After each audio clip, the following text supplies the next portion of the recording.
Hello guys, আসসালামু আলাইকুম। আজকে আমরা একটা খেলা খেলবো, দেন যে জিতবে সে পাবে। এইটা আমরা খেলবো দৌড় প্রতিযোগিতা। রেডি 3 2 আমি জানি। Ready 3 2 1 start.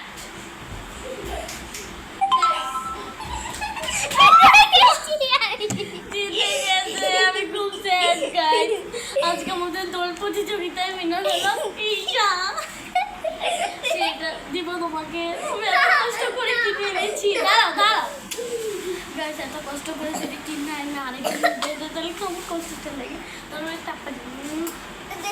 টাটা এটা চলে গেল আমার মন থেকে। দাঁড়াও না, দিবই তো গাইস। এটা জানেন আমরা এখন কি করবো? ক্যামেরাটা ধরো, এভাবে ধরো সুন্দর করে, একদম নড়া বাড়ানো চলবে। আমি আমার এখানে কমেন্ট করে জানাবেন কেমন হয়েছে। যেটা আমি আপনাদেরকে অনেকটা সুন্দর লাগছে। অনেকটা সুন্দর লাগছে। যেটা আমি অনেক কষ্ট করে এনেছি। আমার মুহূর্তটাও আমার পাশে হয়ে গিয়েছে। তো গাইস, ভিডিওটি আজকে এই পর্যন্ত ছিল। আগামী কোনো হবে, ততক্ষণ পর্যন্ত সবাই ভালো থাকবেন, সুস্থ থাকবেন অ্যান্ড আমার ফ্যামিলির জন্য তো সবাইকে আসসালামু আলাইকুম, টাটা।